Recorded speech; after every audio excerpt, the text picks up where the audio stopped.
Sveiki, draugi, šodienas video ar jums Vīta Solo, un es gribu šodien runāt par šo te jau iepriekš iesākto tēmu, par to, ka tātad, kā es teicu, zini, ko tu gribi, vai arī tu dabūsi to, kas paliks pāri, vai ne? Un mēs runājam par to, cik svarīgi ir zināt savas vēlmes, pareizi nodefinēt tās, un tad prāts atrod risinājumu uz to, kā tad nonākt un kā saņemt to, ko tu vēlies. Dažkārt tas paņem ilgāku laiku, dažkārt tas paņem īsāku laiku, bet katrā ziņā tad, kad tu zini, kas tas ir, ko tu vēlies, tad, kad tu uzstādi sev konkrētus mērķus, tad ir daudz vieglāk pie tā nonākt. Un tāpēc es gribu par to runāt, atbildēt uz tiem jūsu jautājumiem, ko es saņēmu, un arī uz tiem, ko es nesaņēmu, un izskaidrot, kā tad tas ir, kā saprast, ko tad es patiesībā vēlos. Ja? Un šis ceļš, protams, ir jāsaprot, ka tas notiek caur meklēšanu, caur mēģināšanu, caur eksperimentēšanu. Ja? Tas nenotiek tā vienā dienā. Un dažkārt var paņemt ilgāku laiku. Ja? Un tātad, lai saprastu, kas man patīk, kas man nepatīk, kas man der, kas man neder, ir jāizmēģina vairākas lietas. Nu, tas ir tāpat kā ieejot veikalā, vai ne? Lai saprastu, kuras kurpes tas tad tev der, tev ir jāpamēģina vairākas. Ja? Tev ir jāsaprot. Protams, ir kaut kādas lietas, ko tu jau zini, kāds izmērs tev nepieciešams. Ja? Varbūt tās vai ir ziemas vai vasaras apavi, jā, vai arī tu jau kaut kur iepriekš noskatīji, kāds ir tas stils, kādā tu to vēlētos. Attiecīgi, iespējams internetā, iespējams kaut kur citur, ja tu redzēji, tātad, kas tas varētu būt, kas tev interesē. Un tad tu ej veikalā un mēri un skaties, bet arī pirms tam jau notika šī meklēšana, arī pirms tam jau notika gatavošanās tam, lai tu atrastu to, kas tev patīk. Ja? Iespējams, tu skaties uz citiem cilvēkiem, iespējams, tu skaties internetā, ja? Iespējams, tu jau kaut kur vēl pa citiem veikaliem staigāji un vēroji, pētīji. Ja? Tad sākumā tev radās vajadzība un ideja, doma galvā par to, ka jā, ok, man vajag jaunas kurpes. Tad tu sāki vērst uzmanību un fokusēties uz to, kas tad varētu būt manējais, kas man varētu patikt, kā es gribētu izskatīties. Iespējams, tu pārskatīji, kāds apģērbs ir tavā skapī, ar ko tu varētu to nesāt kopā, ja? Un kas varētu šeit labi izskatīties. Iespējams, iedomājies arī par krāsu, ja? Tātad par veidu un par daudz ko. Tātad jau mazliet noformulēji sevi, ko tu vēlies. Un tad tu staigā un meklē, tu piemēri to uz sevis, tu skaties, kā tu jūties, tu skaties, kā tas izskatās. Iespējams, paprast vēl arī citiem cilvēkiem, ja? Iespējams, kādiem, kas vairāk tajā orientējās, ja? Kas tad šobrīd ir modē, ko man labāk vajadzētu izvēlēties, kas vislabāk izskatīsies uz manis. Ja? Iespējams, vienkārši draugiem, ko viņi par to domā, kā viņi to redz. Ja? Un es atkal stāstu šo te caur piemēru, lai caur piemēru tu varētu saprast, kā tad patiesībā parasti šīs lietas notiek, ja? Kā veidojās šis ceļš līdz tam, es zinu, ko es vēlos. Ja? Tas notiek caur novērošanu sākumā, caur apkārtējās pasaules novērošanu, caur esošās situācijas izvērtēšanu, caur to, ka tātad tu saproti, skaties, analizē un savā prātā lietas kopā, kas tad varētu būt priekš manis un kas tad varētu nebūt priekš manis. Ja? Un tieši tāpatās bieži vien šis stāsts jebkurā vietā un jebkurā lietā sākas ar to, ka tu saproti, kas tev nepatīk un kas tev nedara. Ir kaut kādas lietas, kuras automātiski atsijājās, kuras automātiski saproti, ka nē, tas nebūs priekš manis. Nē, tas man noteikti nederēs. Nē, to es noteikti neizvēlēšos. Ja? Tad sākumā bieži vien mēs sākam ar tām lietām, kas mums nedara un kam mēs sakam nē. Tātad bieži vien pirmais solis ceļā uz to, lai saprastu, ko tad es vēlos, kas man der un kas man patīk, ir apzināties un saprast to, kas tad man neder, kas nepatīk un kas nav priekš manis. Ja? Un tas ir ok, tas ir normāls meklēšanas ceļš. Es atceros to brīdi, šo te varēju ļoti labi novērot, kad es vēl kādreiz strādāju skaistumkopšanas salonā, un tad sievietes pie manis nāca, lai izvēlētos nagloku, ko tad viņas vēlās uz saviem nagiem. Un tieši tā lielākajā daļā gadījumu, kad sieviete nezināja, ko viņa vēlās, un tas notiek bieži, kad Viņi atnāk un tātad, kas tas varētu būt? Tātad viņa izvēlējās vairākus variantus, kas varētu būt priekš viņas. Dažkārt tās bija 5 nagulakas, dažkārt tās bija 10 nagulakas, jā, dažkārt vienkārši 2 vai 3. Jā, katrai ir kaut kādi savi varianti. Un tad lasīja ārā pa vienai tās, kurš noteikti nē. Šo nē, šo nē, šo arī nē. Un tā tālāk līdz palika tas viens variants, jā, kurš tad derēja, kurš bija tas īstais, kuru gribējās. Un tad tādā veidā sieviete nonāca pie tā, ko tad viņa vēlās. Un tā tas notiek bieži vien lielākoties mūsu dzīvē, jā, ka mēs saprotam to, kas neder, to, kas nē, atsijājam, līdz brīdim, kamēr paliek viens īstais variants.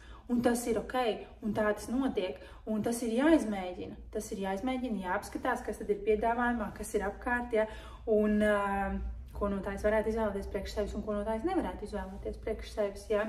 Un vēl, kas ir jāpieņem šajā visā procesā, ir jāpieņem tas, kad tu drīksti arī kļūdīties.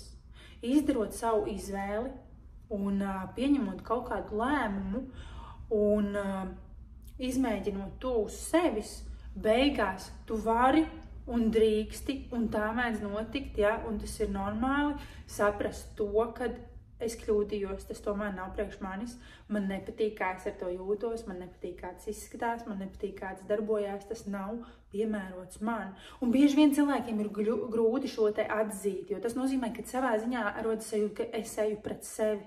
Jā, tātad es pieņēmu lēmumu, es izvēlējos, es izdarīju, jā, un kā tad es tagad pateikšu to, ka mans lēmums nebija pareizais, ka mana izvēle nebija pareizā, jā.